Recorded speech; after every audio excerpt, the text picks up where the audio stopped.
Today I'll teach you second part of chapter 2, the Shehnai of Bismillah Khan. Now before explaining you the chapter, I want to tell you many students complained that you have not received the videos of part 1. Ask in your respective schools, they will send you.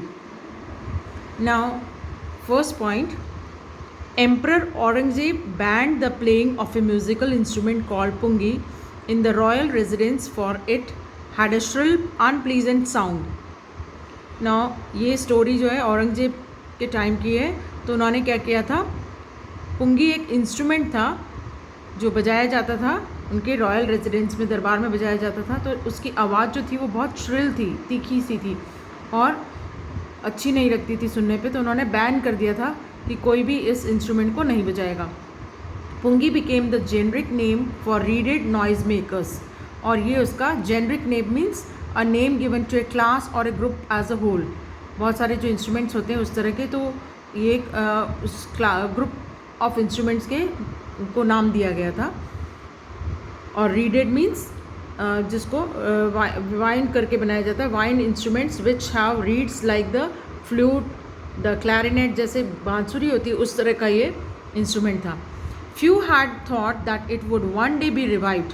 और बहुत कम लोगों ने सोचा था कि एक दिन ऐसा आएगा जो कि इसको कोई फिर से रिवाइज करके दोबारा इसको बनाएगा, चेंज करके. तो a barber of a family of a professional musicians who had access to the royal palace. एक बार्बर जो था उसकी फैमिली का जो बिजनेस मीन्स प्रोफेशन था, he was from musicians family. तो he had an access to the royal palace. उसको एक बार चांस मिला रॉयल पैलेस में जाने का, दरबार में जाने का. Decided to improve the tonal quality of the pungi. और उसने डिसाइड किया कि जो इसकी टोन है पुंगी की, जो आवाज़ है उसको मैं चेंज करूँगा, इम्प्रूव करूँगा. तो he chose a pipe with a natural hollow stem that was longer and broader than the pungi. और उसने क्या किया, एक ऐसा पाइप लिया नेचुरल, जैसे पेड़ की टहनी हो, तो हॉलो बाँस की तरह, बीच में से खाली और लंबा और थोड़ा चौड़ा पुंगी से. And made 7 holes on the body of pipe. और उस पर 7 छेद कर दिए उस पाइप के ऊपर, लकड़ी के पाइप पे. When he played on it, closing and opening some of these holes, soft and melodious sound were produced. और जब उसने उसको बजाया, उसमें फूंक मारी और उसके जो 7 होल्स किए थे उनको क्लोज और ओपन, जिस तरह से बांसुरी बजाई जाती है, कुछ फिंगर से उनके होल्स को बंद करते हैं और ओपन करते हैं तो एक मीठी सी आवाज़ निकलती. तो उसी तरह से उसने उसको बजाया. He played the instrument before royalty. और दरबार में सभी लोगों के सामने उसने उस इंस्ट्रूमेंट को बजाया. And everyone was impressed. और हर कोई उसकी आवाज़ सुन के बहुत ही खुश हुआ. The instrument so different from the pungi had to be given a new name. अब पुंगी से तो वो डिफरेंट हो गया थोड़ा सा इंस्ट्रूमेंट, उसने उसमें उसी में चेंजेस किया था. तो अब इसको कोई ना कोई नाम दिया जाना था इस इंस्ट्रूमेंट को. तो एज द स्टोरी गोज, अब कहानी जो बताई गई है, since it was first played in the Shah's chambers. और सबसे पहले इसको कहाँ बजाया गया, शाह जो इंसान था उसके चैम्बर्स में बजाया गया था. एंड वॉज प्लेड बाय अ नाई. और ये जो था वो बार्बर था, तो नाई ने इसको बजाया था. तो द इंस्ट्रूमेंट वॉज नेम्ड शहनाई. और इसीलिए फिर उसका नाम क्या पड़ गया, शहनाई. अब ये फोटोग्राफ दिया है शहनाई इस तरह की, उसको चेंज किया. उससे पहले ये इंस्ट्रूमेंट इस तरह से था, pungi. The sound of the shehnai began to be considered auspicious.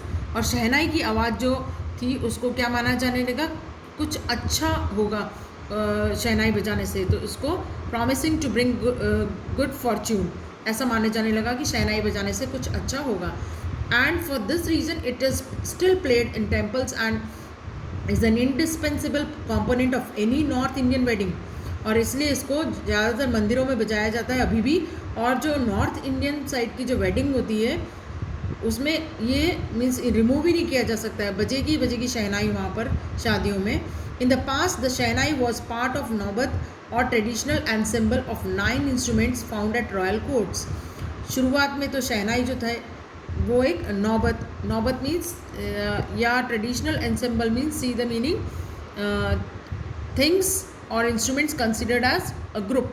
तो जो 9 इंस्ट्रूमेंट्स बजाए जाते थे दरबार में, उसी का एक पार्ट शहनाई भी थी.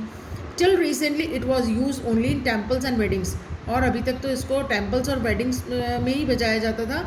लेकिन now the credit of bringing this instrument on to the classical stage goes to Ustad Bismillah Khan. और अब शहनाई जो है क्लासिकल स्टेज पे भी मीन्स बजाए जाने लगी स्टेजों पे भी, तो उसका क्रेडिट किसको जाता है, किसने इसको आगे लाया है, उस्ताद बिस्मिल्लाह खान. उन्होंने इसको वहाँ भी बजाना शुरू किया स्टेजेस पे. As a 5-year-old Bismillah Khan played gilli danda near a pond in the ancient estate of Dumraon in Bihar.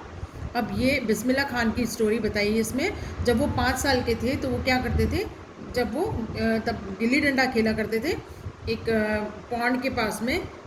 उनका जो रहने का जगह था डुमराव, बिहार में वो रहते थे. वहीं पे एक पॉन्ड के पास, पॉन्ड मीन्स जहाँ थोड़ा बहुत पानी भरा हुआ रहता है उस तरह से, तो वहाँ पर वो गिल्ली डंडा खेला करते थे. He would regularly go to the nearby Bihari ji's temple to sing the Bhojpuri chaita. और वो गाना गाते थे, म्यूजिशियन थे, तो रेगुलरली वो बिहारी जी का जो मंदिर था वहाँ पर वो राग गाने जाते थे, भोजपुरी राग चैत करके. At the end of which he would earn a big laddu weighing 1.25 kg, a prize given by the local Maharaj. और उस मंदिर के जो लोकल महाराज थे वो उसको इनाम में क्या देते थे, 1.25 किलो का laddoo. This happen 80 years ago. और ये और भी 80 यहाँ लिखा है, but this may be 90 years more than that, because now Bismillah Khan is not alive. He died in 2006, and the little boy had traveled far to earn the highest civilian award in India. और ये जो 5 साल का बच्चा था उस समय से अपना काम करता हुआ तो कहाँ पहुँचा, ये हाईएस्ट सिविलियन अवार्ड उनको मिला इंडिया का, जिसको जो कि है भारत रत्न. उन्हें भारत रत्न दिया गया. Born on 21 March 1916, Bismillah belongs to a well known family of musicians. और उनका जन्म कब हुआ, 21 मार्च 1916 को. और एक रॉयल फैमिली को बिलोंग करते थे, वो म्यूजिशियंस थे सारे उनकी फैमिली में. His grandfather Rasool Bakhsh Khan was the shehnai nawaz of the Bhojpur king's court. जो उनके ग्रैंडफादर थे दादाजी, वो भी एक शहनाई बजाते थे. रसूल बख्श उनका नाम था. और कहाँ बजाते थे वो, भोजपुर के जो राजा थे उनके वहाँ पर बजाते थे कोर्ट में. हिज फादर पैगम्बर बख्श, फादर का नाम है Paigambar Bakhsh, and other paternal ancestors were also great shehnai players. और जो उनके पैटर्नल मीन्स फादर की साइड के जो भी एंसेस्टर्स थे, चाचा ताऊ ये सब, तो वो भी बहुत ही अच्छे ग्रेट शहनाई प्लेयर्स थे. The young boy took to music early in life. Means 5 साल के थे तब से ही वो म्यूज़िक को उन्होंने अपनी लाइफ में जोड़ लिया था. At the age of 3, when his mother took him to his maternal uncle's house in Banaras, now Varanasi, Bismillah was fascinated watching his uncles practise the shehnai. और जब वो 3 साल के थे तो अपनी मदर के साथ में मैटरनल अंकल के यहाँ गए थे, मामा के यहाँ पर बनारस में, जो कि आज हम वाराणसी बोलते हैं जिस जगह को. तो he was fascinated means attracted. जब उन्होंने देखा कि उनके अंकल जो है शहनाई बजा रहे हैं तो उनको बहुत ही अच्छा लगा, अट्रैक्ट हुए उस तरफ वो. And soon Bismillah started accompanying his uncle Ali Bakhsh to the Vishnu temple of Banaras. और अली बख्श उसके अंकल का नाम है, मामा का, तो वो विष्णु टेम्पल में बजाने जाते थे डेली. बिस्मिल्लाह खान भी उनके साथ में रोज़ जाने लगे. Where Bakhsh was employed to play the shehnai. और वहाँ वो जॉब करते थे अली बख्श, विष्णु टेम्पल में रोज़ शहनाई बजाते थे. Ali Bakhsh would play the shehnai and Bismillah would sit captivated for hours on end एंड. और अली बख्श का तो काम था वहाँ पर शहनाई बजाने का, तो बिस्मिल्लाह उनके साथ में कई घंटों तक बैठे रहते थे. कैप्टिवेटेड मीन्स अट्रैक्टेड, सुनते रहते थे, बहुत अच्छा लगता था उनको. Slowly he started getting lessons in playing the instrument and would sit practicing throughout the day.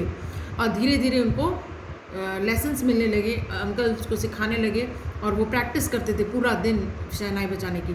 For years to come the temple of Balaji and Mangala Maiya and the banks of Ganga became the young apprentice favourite haunts where he could practise in the solitude. अब कई सालों तक बिस्मिल्लाह खान इन जगहों पर बजाने लगे, मंदिर में, बालाजी और मंगला मैया के जो मंदिर थे या गंगा के किनारे बैठ के वो प्रैक्टिस करते थे. अप्रेंटिस मीन्स यंग प्रैक्टिस, वो जो सीख रहे थे, और उनकी फेवरेट जगह थी ये सारी.